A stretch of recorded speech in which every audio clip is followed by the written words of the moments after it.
Good afternoon, everyone. Good afternoon. Hi, everyone. Welcome to the CMC, and most importantly, welcome to the Forum. It's our weekly program for the Columbus Metropolitan Club where we cultivate conversations and connections that truly drive our region forward. The Forum brings together visionary leaders, so CEOs, members of Congress, college presidents, UN ambassadors, artists, and change makers to examine issues, exchange diverse perspectives, but most importantly, to forge connections that create a better Columbus. I'm Sophia Pfiffner. I'm the president and CEO of the Columbus Metropolitan Club, and truly it is my honor and pleasure to welcome you to this week's conversation. For those of you who are joining from our live stream, welcome. We're here in the Ellis in Italian Village.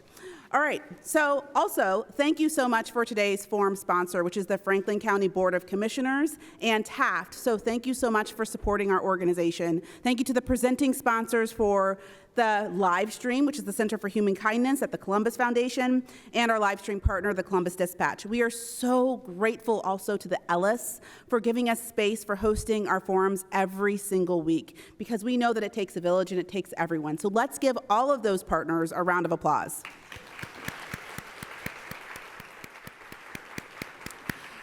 All right, I'm going to ask you to close your eyes for a moment. And for those of you who are tuning in on live stream, you can do this too.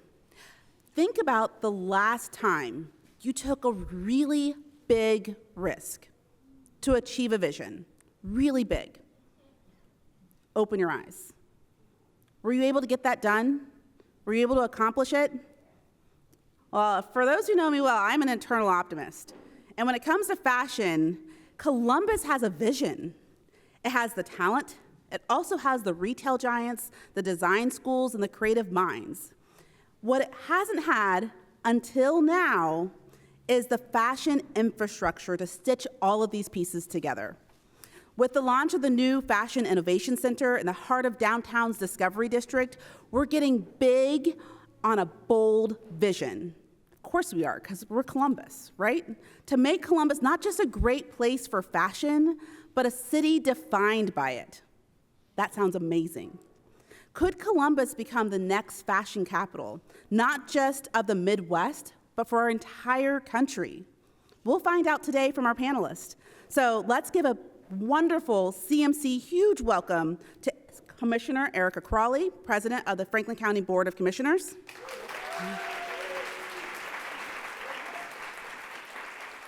Madison Hilson and Valentina Thompson, co-founders of Scenic. My BFF, everyone's BFF, Yogi Terrell, and CEO of Warhol and Wall Street, and director of the Columbus Fashion Alliance.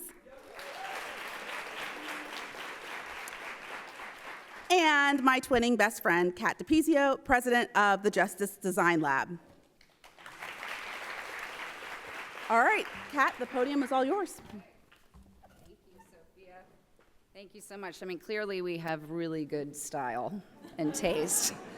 Also, notably, I've told everyone today that's us, this dress is washable in the washing machine, so just saying. Thank you guys so much for having us out here and being here with us today. My name's Kat DiPizio. If you don't know me, I am the president of Justice Design Lab and also the president of a little-known girls brand named Justice. Anyone know what that brand is for girls? Yeah, so I have the proud honor of empowering girls to feel their best self every day. That's pretty awesome. But I get to do it here in Columbus, Ohio. And so we're gonna talk a little bit about Columbus and all the great things. Sophia talked about Columbus as a fashion capital. Who here knows that Columbus is #3 in the nation for fashion and retail? Well, that's some hands. Okay. I'm so proud of that stat. I think that's such an incredible stat. And honestly, I travel around the world and work with a lot of people and a lot of people in the industry. And they're like, you work in Columbus? And you're from where? Aren't there cows there? Are you kidding me? Like, this is a really great, incredible city. And so Sophia spoke to it a little bit. The reason that we are so big is we have tons of retail giants, tons of giant stores and companies. Many that you probably don't even know are here. I've been really grateful to have my journey through here and stay here. And our mission, and as we talk about today, is to keep it here, right? I will tell you, bar none, the best talent in the industry is here in Columbus, Ohio. That I will hold every day. I have had offices overseas, literally around the world, and great people, and worked across the nation, but I come back here, and every time I'm like, best people, best team, just unbelievable. It's bar none. I could talk about it all day. Yeah, right? Like, it's amazing. People around the world call me, and they ask me for talent for their teams and for their companies worldwide, all the time. I think I could just go into recruitment, honestly.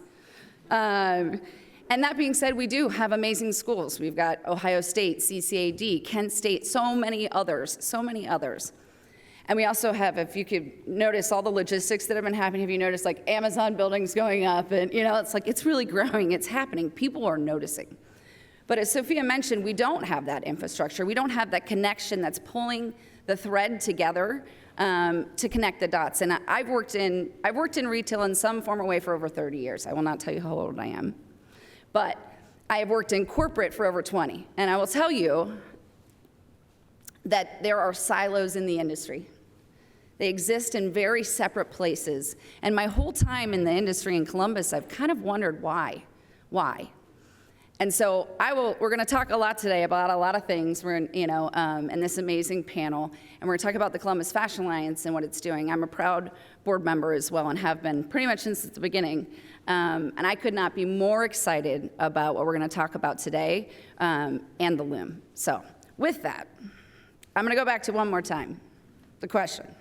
Could Columbus be the next fashionable capital of the nation? Not just the Midwest. That is a powerful statement because we are close, and now we're gonna push it over the edge, right?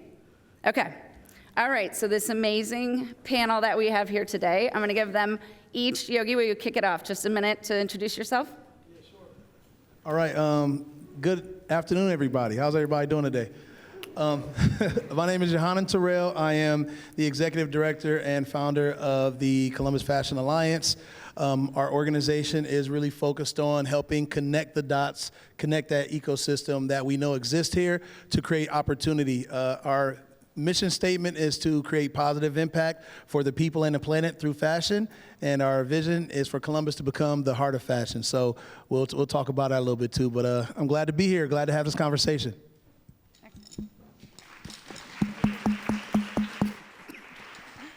Hello, my name is Tina Thompson. I am a co-founder of a new women's outdoor apparel brand called Scenic, and I was born and raised here in Columbus, Ohio.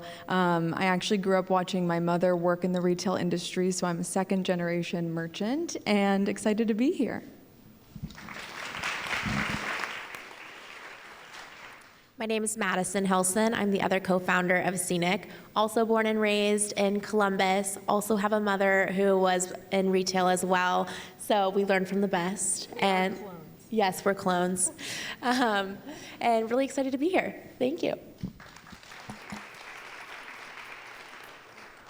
Good afternoon, everyone. My name is Erica Crawley. I am a Franklin County Commissioner and President to the Board of Commissioners. What people don't know about me is prior to me moving here 10 years ago from Atlanta, I had an e-commerce business with my best friend Melanie called Democracy Atlanta. And prior to that, I have worked in retail. And so it's an honor to be here with you today, and I'm looking forward to the conversation. Awesome. I love that about you, Commissioner. I think that's so cool. So obviously we've got some expertise up here, and we're gonna dive in a little bit and learn a lot more. So Yogi, I'm gonna start with you, right? Okay. Can you introduce us to the Columbus Fashion Alliance, and with that, the vision behind the Loom? And you gotta tell everybody what the Loom is. Yeah, for sure. So again, as I stated, the Columbus Fashion Alliance is a nonprofit that is focused on really strengthening the fashion ecosystem here. Initially, when I found out that Columbus was the third largest fashion ecosystem, I could not tell, right? You look around, like you said, it's very siloed. And so with that understanding, with that knowledge, we said, we can do so much more if we can connect that ecosystem, if we can connect the dots. And so since we launched the organization in 2020, right in the beginning of COVID, and since then we've been finding ways to support and solve problems for the fashion industry here and create opportunities for others, right, who are interested in that. Could look from pathways. We do a lot with the youth. One of our strongest programs is called the Future of Fashion Summer Internship, where young individuals get to learn about the whole fashion industry through people that work in the industry that live right here in Columbus, Ohio. And so we do everything from education to workforce development. One of our biggest programs is our Ready to Work program, which is also supported by Franklin County. And so thank you for the commissioners for that too as well. And that's where we're helping launch new brands, and we're helping people that want to work in the retail industry. And then we are also working on our biggest project to date. We are pushing for the opening of the first Fashion Innovation Center. It is called the Loom, and we're actually going to be getting this building within days right now. We're purchasing the building from Columbus College of Art and Design, so we're literally going to be in the creative campus. It's going to be a 43,000 square foot Fashion Innovation Center. It's going to have offices, it's going to have a micro factory in it, it's going to have an innovation lab, but this will be the place where the industry can convene and work together, where experienced people can meet the emerging brands, where designers can meet creatives and executives. So we're looking forward to an exciting new chapter for the fashion industry here in Columbus. Yeah, that's amazing. I will tell you guys, having worked, I went to Ohio State. I'm a proud Buckeye. OH, baby. Yes, thanks. And it's not easy. It's not easy to get your foot in the door. And when I caught wind of what Yogi was doing and how he was democratizing it, right? He was making it accessible, because it was kind of ivory towered, right? I was fortunate enough to get my foot in the door, but so many aren't that have incredible talent. And so it's such an awesome program, and the Loom is an amazing access and a tool. If I had that, oh my gosh, when I was younger, I would have lost my mind. So, Yogi, what does it take to build a thriving cultural and economic district from scratch? And when was the moment that you realized this could actually work? It takes a lot. It takes a lot. I'll tell you that.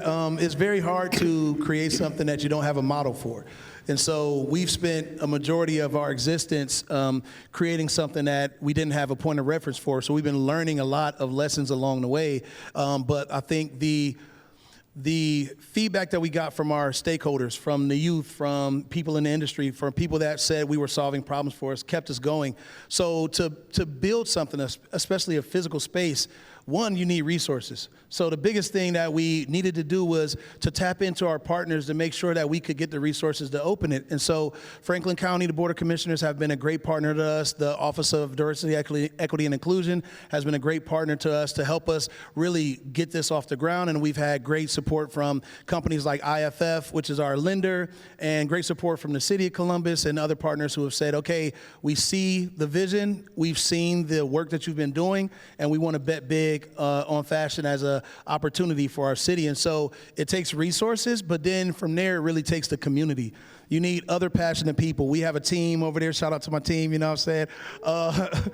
We have a team of really passionate people who really care about making a difference and also appreciate fashion at the same time. So it takes a dedicated team who's willing to sit there. I mean, they know we've gone through times of abundance when we have, good resources, and then we've gone through times of scarcity, and the only thing that can get us through was this passion to make it happen. And so as we go through it, we know that we're ready for this next chapter, and we've prepared ourselves, and we've got the bumps and bruises to prove it. But manifestation is something that is very hard to achieve, and it takes dedication, and we're just glad to be at the forefront of that and what it's going to do for our region. Yeah, I love that. And just so you guys are wrapping your head around it, this is a building in the heart of downtown, right across from CCAD. This is building and will build and will be a fashion district in Columbus, Ohio. Why should we not have one, right? A place where we're all gonna go and experience, and I firmly believe it's just gonna catapult off of this. So kudos to you and for the support to be the one to put the stake in the ground first, because that takes a lot, I know.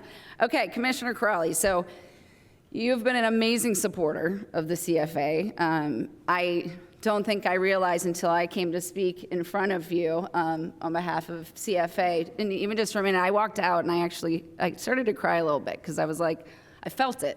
Like it was a moment, like something was happening in Columbus that was supporting this industry and the people.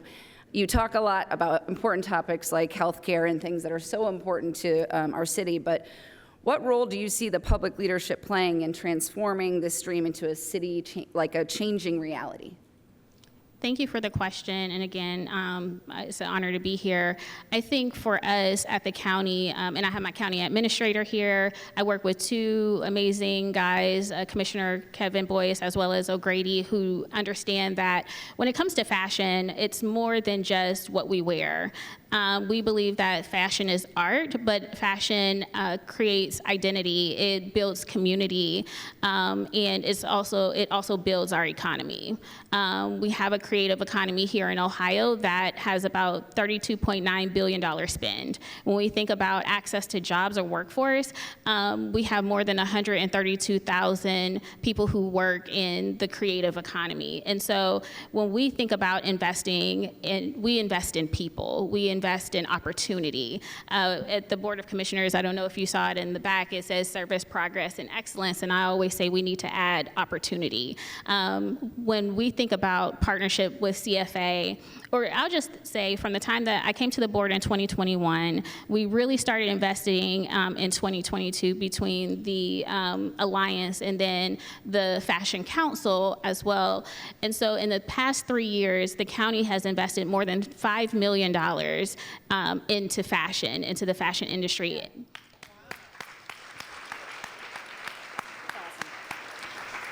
But for CFA alone, just for Yogi and his dreams and building our community and building up those entrepreneurs who want to be in fashion or who are in fashion, we have invested $4.4 million in the Alliance. And so when Yogi came to me and was like, I want to create this industry, this fashion hub, this industry, this niche in the heart of like CCAD and Columbus State and where this can really take off and thrive. I'm like, absolutely. Why would we not want to be a part of this? Why would we not want to be a part of changing the landscape of and really putting Columbus on the map? When I heard that Columbus was the third largest fashion capital, I'm like, where? Like what? No, like I don't see it. But because we do have big brands here, we have big retail brands, but we have the most designers, right, as well. And so when we think about people in entrepreneurship, these are small business owners, right? Like these are small business owners trying to make a living for themselves and their families, but also transform a community. So when I think about fashion and public leadership, I think it is about us providing opportunities for our community members as we would in any other industry, whether it's healthcare, whether it's when we think about workforce development, this is workforce development. And Yogi can talk about like the Ready to Work program and what's happening there.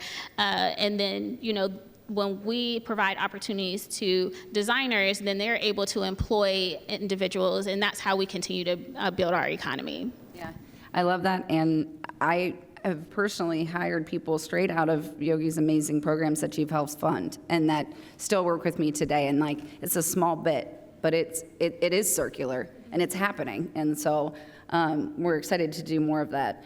What would you want the community here today to walk out and be ready to do? So what I would love the community to be able to walk out and be ready to do is really talk about Columbus as a fashion capital. I want you to share the knowledge that you get here today and understanding, especially when it comes to public dollars. My colleagues and I really try to hone in on, you know, because people will ask all the time, like, why would you invest in the Alliance? Like, this about fashion, because people think that it's just about what you wear. But it's so, as I said, it's so much bigger than that. So I would love for you to share that fashion is not about what you wear. It is art, but it's about identity, it's about community, and it is about our economy. And so I would love for you to share that. Awesome. Thanks, Commissioner. Okay, Tina and Maddie. So I've had the pleasure of talking with these lovely women and hearing their amazing story about launching a brand. I know a thing or two about that, and it's not easy. It's also not easy doing it right after COVID and in a challenging time, and then also getting hit by tariffs. Ew. But that being said, they've created an amazing brand, women-led. I think it's just remarkable. So let's start with, what was the hardest obstacle you faced turning your vision into a viable business, and how did you overcome it? Yeah, I think to start, the hardest thing once you have your first idea and your business plan written is getting funding, especially early stage funding. I think a lot of investors are focused on the $5+ million revenue targets, and it was really difficult. We met with probably over 50 people to start to get some sort of funding pre-launch, and then still to this day, we're not quite at that $5 million marks, and it's still, an effort to get funding. But I think networking was a huge thing, and something that we could bring to Columbus is that early stage funding network, and investors who are passionate about supporting startup entrepreneurs would be massive. I also think building a network of entrepreneurs was difficult. We were surrounded by so many wonderful retail leaders from Columbus who have run and grown multi-million-dollar, even billion-dollar businesses, but finding local, especially female-founded entrepreneurs was something we struggled with and are still, finding our community. Yeah. I would also say prototyping was a huge hurdle. So when you have your vision and you're ideating together and you have this big, great idea, you have to build a prototype in order to communicate your vision and build community around it, right? And it is really hard to build a prototype that you would die on a sword for, and you feel like it's the highest quality construction, it's beautiful fabrication, and it would be amazing if there were resources in Columbus to actually prototype here locally and not have to invest so much money into traveling across the world to visit different factories, but really being able to stay here, work with local pattern makers and sample making rooms would be a huge benefit. The other thing I think a big hurdle for us too was just testing our concept in a cost-effective way. So I think if there was some sort of opportunity to pop up your collection in a physical retail space in Columbus and get community feedback on product, learn about what people love and don't like about your collection in person before you really take a big investment and buy a lot of inventory and build infrastructure around your vision and your brand, I think that would be a huge help too. So what I heard you say is job creation. That's what I heard. And I think that is amazing, because that's exactly what it is. It's a sample room, it's the materials, it's the stores, it's the experience. That's job creation for Columbus, Ohio, right? And it's creating culture, which is exactly what we want. And we want it to stay here, because we don't want all this amazing talent to go to the other cities. I will tell you, when Justice actually in COVID was, it was sold at auction and was liquidated. We relaunched, and we are in all Walmart stores across the U.S. And the craziest part is it went from thousands, even tens of thousands of people and employees to 17. And I was telling these ladies, we did it out of my garage, and we did it in COVID. And it was about not moving it to New York, because that was the ask. I was like, nope, we're staying here. We're staying here, and we're doing it in Columbus, Ohio. So I hear exactly that, and what the resources would be and the need to do that. So you kind of answered a little bit of this, but so in that, like, what would be the things, I think you kind of spoke to the financial, but like physical, financial, and sort of support systems, what do founders need to truly start, but then also to scale and to stay? I can start. So yeah, I would say physical would be having a local patterning expert in a sample making room, I think would allow businesses to start in abundance here. And then those retail spaces to help test your concept before you build a big investment around your vision would be incredible. Yeah. I think culturally having a network of mentors in different functions of the retail business, whether it's finance, operations, merchandising, design, really being able to easily lean on the experts that live here in this city and have resources and readily available advice. And then I think the other thing too is, the founder network and opportunity. There's so many amazing corporate companies here, but what's interesting about this is our first experience building a startup, building from 0 to 100, and there are so many different skills required to do that we didn't have. Most of our mentors and networks haven't actually done themselves either, so we've had to build this new board of advisors that we'd never had before, and it's hard to find people to do that, so that would be great. And just to add on the financial aspect, something we've gotten a lot of value out of in other areas of the country have been pitch fests. It's a great way to network not only with investors, but also other founders. And not only can you get funding from it, but it helps kind of solve the other issues we were discussing too around community. Yeah, for sure. For sure. I actually think there's a lot more interest happening with investors coming and interest in Columbus around this. There's a lot more buzz than there ever was. So it's exciting. It's kind of bubbling, right? Yeah. Yeah. Also, one other idea I wanted to talk to you about with this new building, but a really hard part of the process is finding fabrics. And you have to have budget to either travel around the world to go to vendors who produce them, or to go to fabric shows that really only happen in certain cities in the country. And it would be an amazing resource to either have local fabric creation or a fabric sourcing store or room where we have amazing options from different mills and vendors, where you can just kind of like come in and one-stop shop different types of fabrication. So that would be an amazing physical tool. Yeah, please. To that, one of the things that we've been talking about at the county just a little bit. One organization that we invest in is Rev One Ventures, which is it's an organization that works with startups, right? But they're primarily in the technology space, and we make access to capital available for those startups, and then they're able to they have an accelerator program, an incubator program. They're able to pitch and then get more investors. And we're like, how do you expand that to be able to do the things that you're talking about? Like, how do you move out of the tech and healthcare space and maybe into the fashion industry? Because we have entrepreneurs who are starting startups and need access to capitals, need to be in front of investors and be able to pitch their ideas too. So I know that's something that at least at the county we're working on, because we understand that, especially what you just said, is a need in this industry like any other one. So. Yeah, that's awesome. I think to what you were saying, the tech is usually the first thing that people will come to, and they're like, well, we primarily do tech. I'm like, okay, but what about, So that's awesome. Yogi, you think you could service up some of these items on this list? Oh yeah, for sure. As y'all been talking, I've been over here like, yep. I know my team's over there nodding like crazy, because we're like, yeah, we're doing this, we're doing that. But to your point, there's a lot of those. Here's what we know is true. We have the talent here, like you said. You guys are second generation, right? You got to grow up around the fashion industry. 90% of the people who have moved here to work in the industry still live here. So you have people that have been in Columbus for years who may not work for the big retailers anymore, but still have all of that knowledge. They know how to scale. They know how to, from merchandising to logistics to manufacturing to design. And so we have rich talent here, right?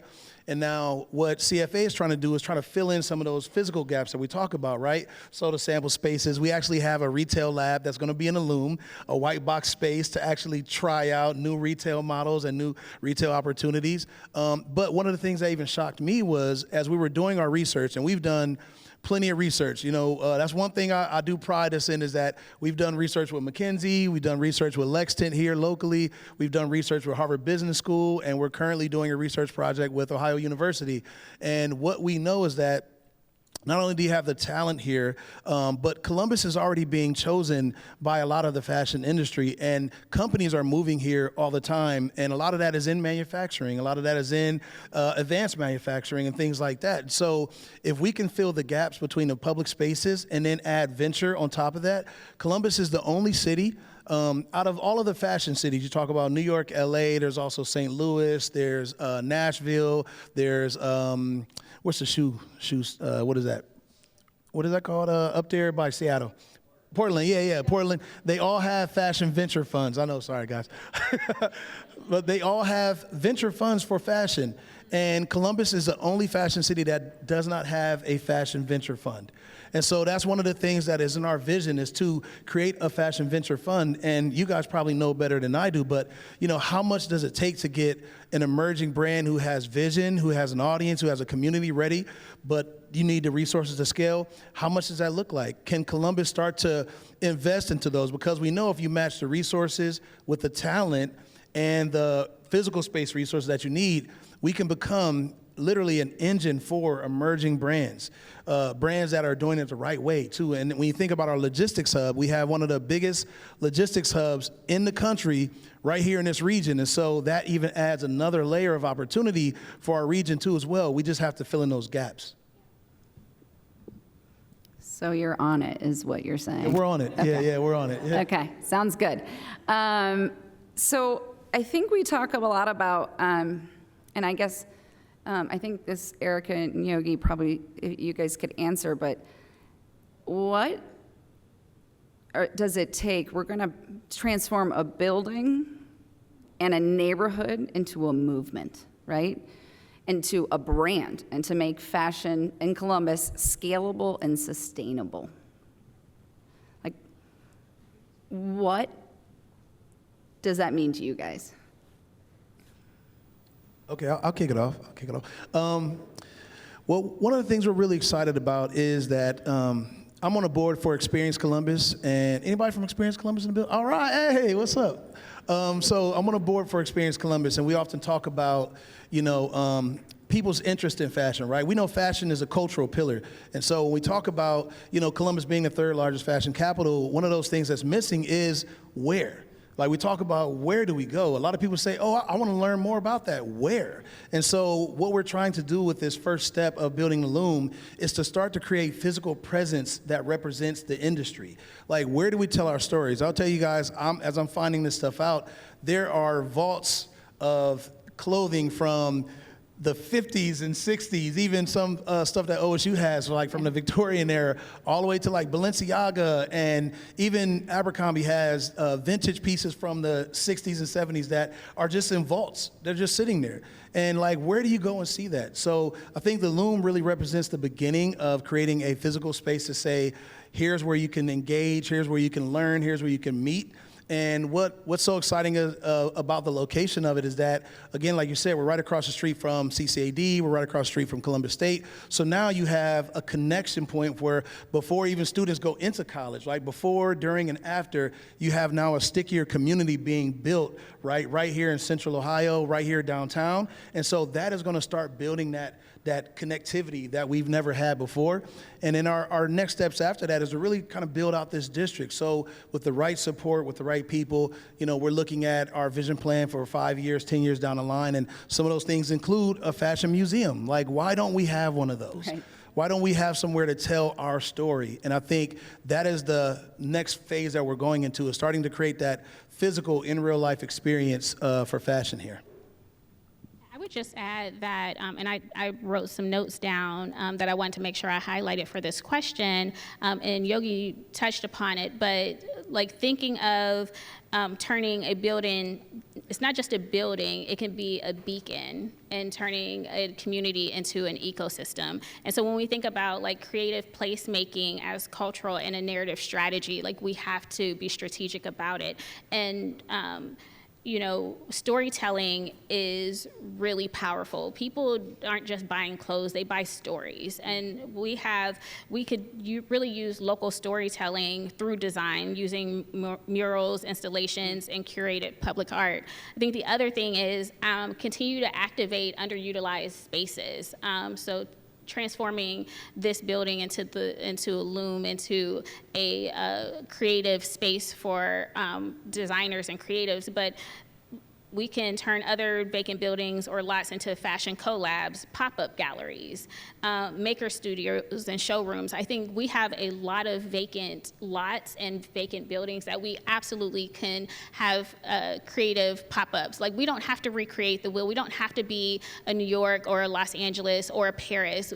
We have everything that we need right here. We just have to do better and be very strategic about telling our stories, our local stories. And I think that has been the disconnect. I think the other thing is, how do we make this sustainable? And when we think about like unseen infrastructure, that's everything from broadband to transit to logistics, right? Like, what does that really mean for our designers and our creatives? Like, how can we support e-commerce platforms and digital fabrication like 3D knitting and laser cutting and using inventory tracking tools? Like, all of that takes money, but also it will help tell the story of our local artists. So there are absolutely things that we can do. I never look at it from a deficit, but more of there is great opportunity for us to really get this right and I hate to say thread the needle, but thread the needle between the things that we know are here and then the things that are underutilized or have been underutilized, or we just really haven't elevated it to the space and to the conversation that it needed to be. That's awesome. Yeah, I love that. Can I say something really Yeah. quick too? Talking about stories, right? Kat, I don't know if you're going to ask this question, and I hope not. But I would like to share a little bit about Scenic and something that I heard recently. But I think you guys should tell it though, because it's pretty big, and I think it's part of the story about the Forbes. Oh, yeah. We were recently on the Forbes 30 Under 30 local list for Columbus, which Yeah. is very exciting. Thank you. And honestly, just so exciting that Columbus was the focus for this year's local list. I think they've done a little bit of an Ohio tour, which is amazing to give the Midwest some love. But it was really inspiring for us, too. We got to meet a lot of other local young professionals who we didn't even know were in the community. So it was a great kind of opportunity and gap. It showed us that there are so many young professionals, entrepreneurs, people in fashion in Columbus. We just have to get connected. Yeah, and I think that's what's funny about that question is like this movement is already happening. There's no physical presence of it. So I think that's really what's missing here is like the gathering and the coming together. And just as a personal testimony, as someone who grew up in a retail household, went to OSU, I found it very hard to actually land my first job in retail. And I had all the resources, all the back doors, all of the mentors and advisors. And so I think I would have benefited from this, and so many people who don't even have those resources that I did would benefit from this too and be able to learn all the opportunities. So I think it's so exciting. Yeah. I had the same experience. Yeah, I love that. Okay, all right, guys, this has been amazing. So thank you all for sharing all of your things. I have so many more questions I want to ask you, but it is a longstanding tradition that we take some questions from the audience. So let me make sure I'm saying this right so Doug doesn't yell at me. So we need, I'm reading the wrong thing. We need everybody who's either online to submit their questions in online, and or if you have a question, please stand up by the podium. You see Doug waving back there so we can answer your questions. Okay, don't jump all at once. Yes, yeah, do it. Great questions. Kat, thank you very much, and thank you to today's panelists. Great conversation. Looks like we have some questions, some folks with questions coming up. I will start us off. Great questions at CMC always have two things in common. They can be asked in just a few sentences, a sentence or two. And what punctuation mark does a question always end with? Or a question, it always ends with a question mark. Yes, thank you very much. I messed up my own weekly line there. My apologies. So, okay, let's launch us off here. Question for Valentina and Madison. What's it like on a day-to-day basis to try to create your own brand? What is a typical day like for both of you? There is no typical day. It changes by the hour, quite honestly, and it's always reprioritizing and redefining what we need to do that day. But I think as we get more into our roles and growing the business, it gets a little more clear cut. I think always having 3 goals in mind that you need to accomplish for the next 6 months to a year is super important when your to-do list is 7 million pages long. So that's something we've been trying to focus on. Yes, and every day feels like a lifetime of emotions. So if you're thinking about starting a business, whoever asked this question, prepare for that. It's a lot of emotional roller coastering. Yeah. And Yeah, it's a lot of being able to think your highest vision, your highest dreams and picture, and then also zooming into the most granular micro levels. So it's a lot of zooming in and zooming out. I think also too, we have found success in having at least bi-weekly strategy meetings where it is that big picture, and it's like, okay, if your goal is here, how do you think even bigger, and start to build a strategy around that, and then also accomplishing the day-to-day, but making sure you're balancing the big picture with the tactical day-to-day things is really important too. Hi, I'm Kaylee Padova. I'm on Gahanna City Council, and I'm constantly looking through a lens of sustainability and what we can do to help with the climate crisis, and fashion is a huge contributor to that. And so I'm wondering if there's anything that you guys have in mind when you're thinking about the climate and how fashion contributes to that, and trying to focus more on a slow fashion, reusable fashion, rather than the fast fashion that we're seeing pop up so much here recently. Yeah, I'm glad you asked that question, actually. And as we were stating earlier, too, our mission is to create positive impact for the people and the planet. And one of the reasons that we say that is because since Columbus is the third largest fashion industry in the country, then you probably also can imagine that we probably have a lot of textile waste, garment waste, and things like that. But we don't look at that as a problem. We look at that as an opportunity. And so we see Columbus being, it has an opportunity to be a beacon for a circular system.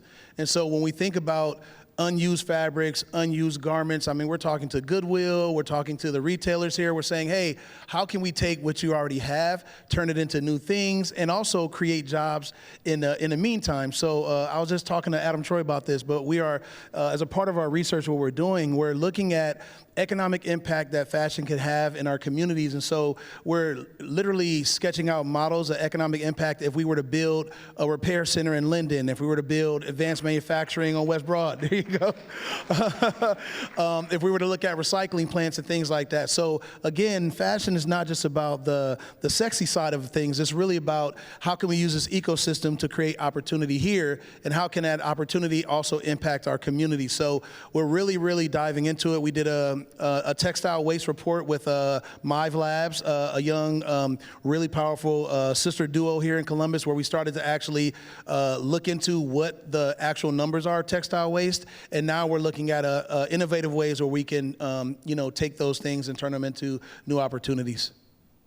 If I can add, how many times have I asked you, Yogi, about sustainability, right, in the environment? But I think something that we can do, as Ohio is an agricultural state, is like, how do we incentivize growing natural fibers or working with local agricultural byproducts? I think that's something that we can do.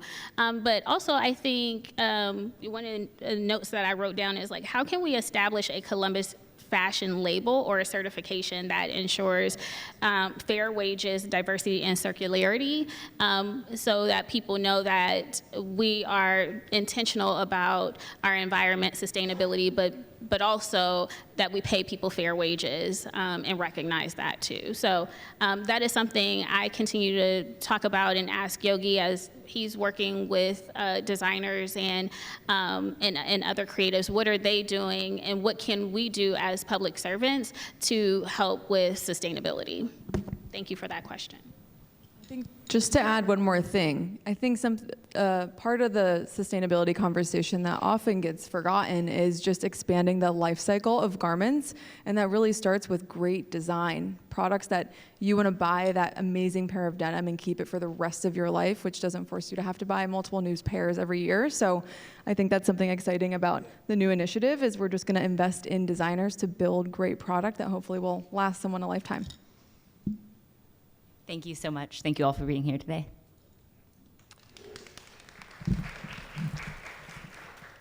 Thank you, everyone. John Doherty from the Film Commission, watching on the live stream, asks, fashion and film rely on creativity and local talent. How can we better collaborate across sectors to grow and keep creative projects in Columbus? can start off by answering. I think one of the things that we need to do, and we've talked about it already, is tap into our homegrown talent and work with emerging talent. One thing that I would love to see more of is more from our immigrant population, Black, queer, and underserved communities who have an interest in fashion or are already designers, but also can see the cross sector with film. That is something that we can do more of. I think also, how do we partner with CCAD and OSU or cross collaborate when we're thinking about film and art in that respect, as well as fashion as seen as an art. And I could also speak to that too. One of the things that we're also excited about, we're very excited about this, obviously you guys can tell, but the area that we're moving to, so the new building, the Loom, right behind us is a fashion incubator called Blockfort, if anybody's ever heard of Blockfort. It's where a lot of artists have their offices at, and they're building a great art community there. Adam Brulette is doing a really good job of building community through art. So they're our neighbor. And then right next door to us, Service Cafe. Anybody know Service Cafe? Service Cafe is actually, they're part of the ecosystem too. So they're going to be moving a actual food incubator called The Line right next door to us. And so all in one block, you're going to have a food incubator, a fashion incubator, and an art incubator. And John D, I know John, we've been talking about film too and getting film in the neighborhood as well too. But I think just being able to create those hubs that are extensions of the colleges, right, all in one area allows for that cross collaboration. So what you're going to see is that once we open the doors and we're networking together, a lot of that community being built together. And we all kind of hang out together anyway. We have a term that we use called FAM, which is basically like food, fashion, film, art, and music. And we all hang out together anyway. And so we're looking forward to like building this whole FAM platform in that neighborhood so that, we're working with musicians, artists are designing some of the stuff that we have. So it's already happening, but this should be able to put some gas behind it. I think we can also think about stylists, so not just those who are designers, but those who style people that film and in that creative space need stylists as well. So that's an opportunity to employ or give people jobs. Photographers, and, all of that, photographers and sourcing, and so it's so endless. Makeup artists, so many things. Hi, everybody. Leah Berger, Experience Columbus. Yogi, know you well. One of the things that we like to do is tell the story nationally. So I'm excited to have learned Madison and Valentina to learn a little bit more about your story. Can you, maybe the three of you with Yogi, share, are there one or two other brands that are maybe based in Columbus that we might not realize about that have a really amazing story? So would love maybe two other examples. Yeah. So one of my personal favorites, another brand based in Columbus, is Ransom Supply, run by Rookie.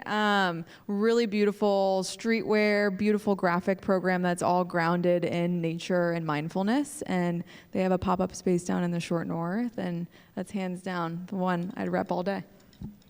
Yeah. What's cool about that is Ransom Supply literally started in CFA's offices. He started his business making bandanas for COVID, and he made them out of our production lab. And then we actually have been working with Ryan along his whole pathway, and we actually brokered a deal to get him into that retail store. We even gave him a grant for his first 3 months of rent. And that was through the county support too as well. So the ecosystem is definitely working, but we're discovering so much more talent in the city. There's a designer named Aaron Levine. He used to work in Abercrombie. He now has his own brand, Aaron Levine New York. He's doing work with Ame, Leon Dore. He's doing work with Madewell. These are people that live right in our own backyard that are killing it. There's a company called Elwyn that's sold in Huckberry. They're founded out of the region in Central Ohio. There's so many other brands and designers that are in this market that you may be in a restaurant sitting next to one of the best designers in the country and not know it. And that's the whole part about telling our story. We have to tell our story better because it's here and it's happening. People just don't know about it. Hello.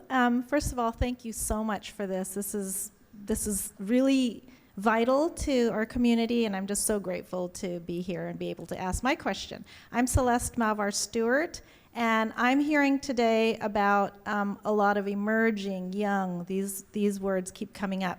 But there are a lot of us old designers that are also established. I've been in the industry for over 30 years. I'm a sustainable designer. I teach at CCAD, and my mentees come out of there every year. We do major fashion shows, just killed it in New York Fashion Week.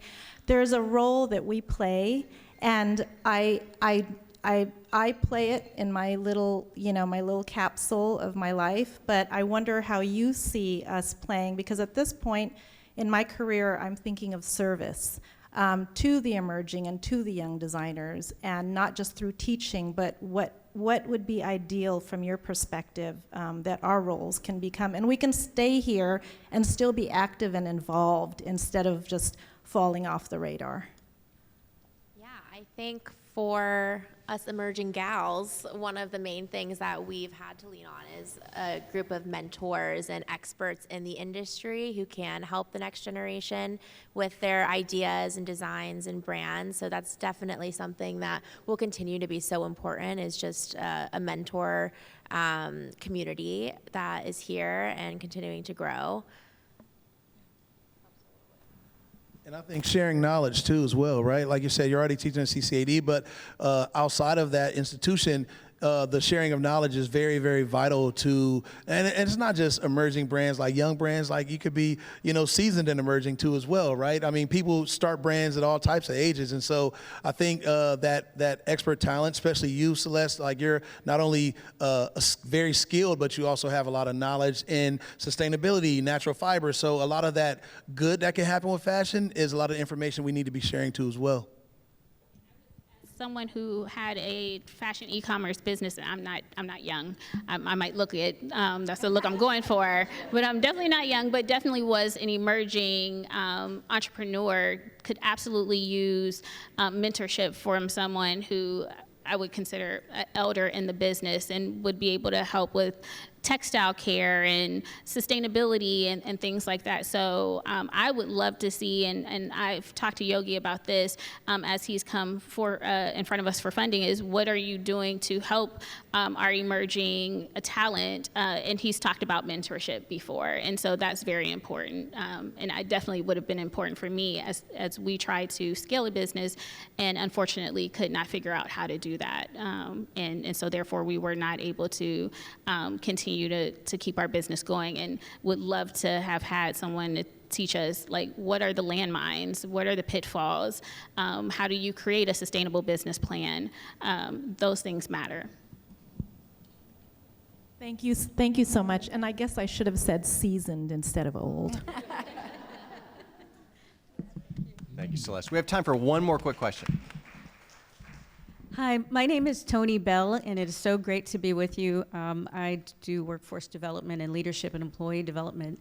When I think about the workforce development spaces, I'd love for you to be more explicit. I'd love I'd like to show this to more younger people and early career people.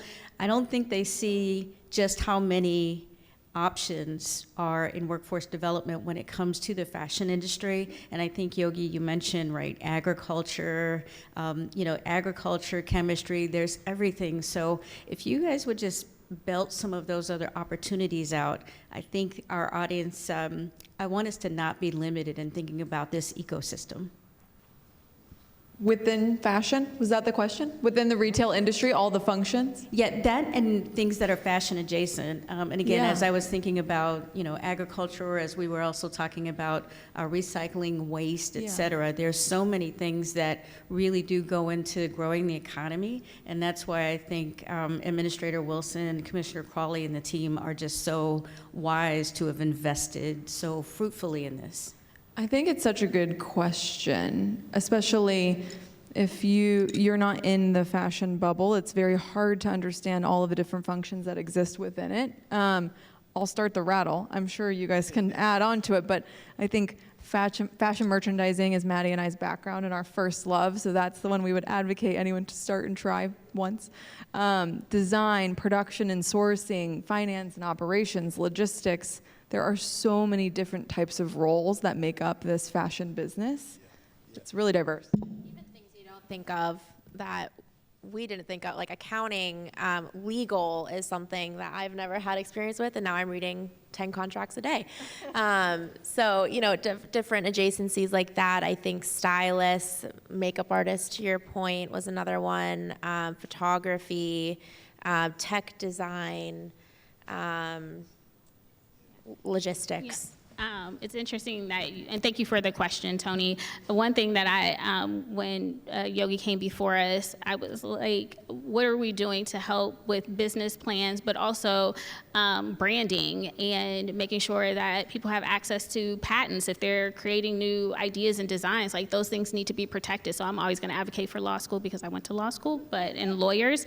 But I mean, there's so many different things that go into this industry without just thinking of just a designer. Marketing, absolutely. Being able to get your brand out there, brand awareness, makeup artists for sure, photographers for sure. Thank you, model. All of that is tied into this, and I would say they're inextricably linked as well.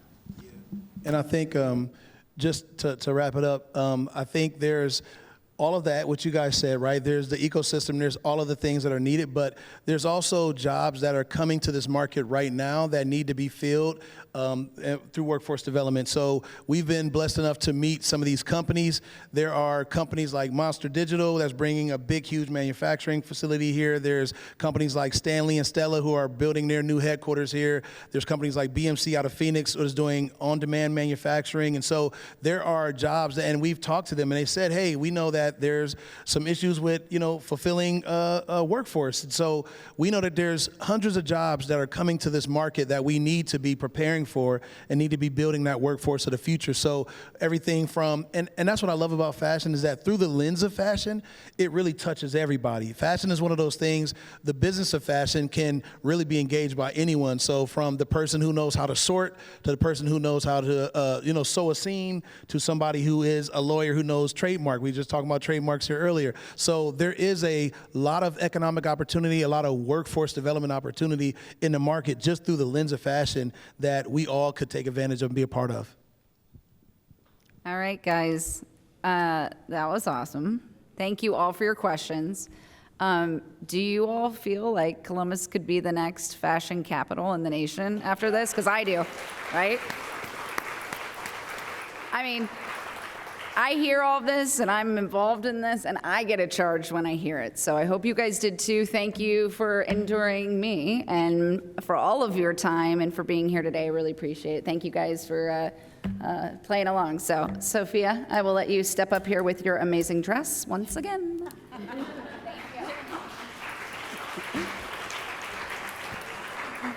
When we kicked off today's conversation, I asked everyone here in the room and also in our live stream to close your eyes, to think about that big thing that you want to have happen, a big vision.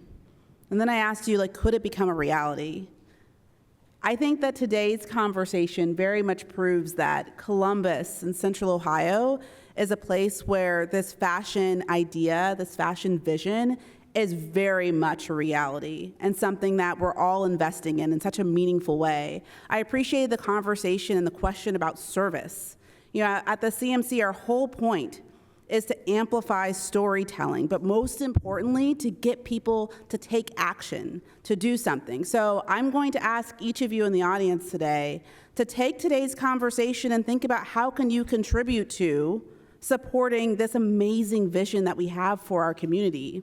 Whether that means you're mentoring a young person in your life, you're working for a law firm, and you have resources that you can give back, take today's conversation and help us amplify it.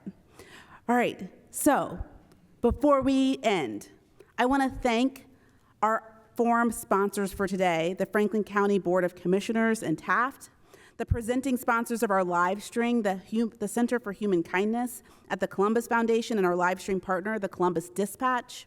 Thank you to the Ellis for hosting us for a very special conversation. And most importantly, we're going to give a really big round of applause to our panelists, Commissioner Erica Crawley, Madison Hilson, Valentina Thompson, Yogi Terrell, and our host, Kat DePizzo.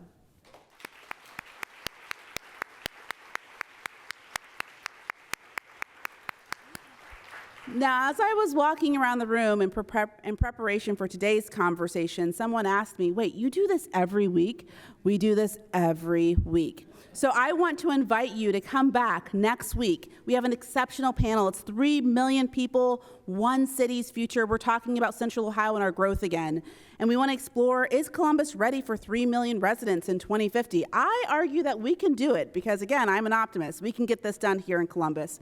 Thank you, everyone, for today's conversation. Thanks for being here. Have a great afternoon.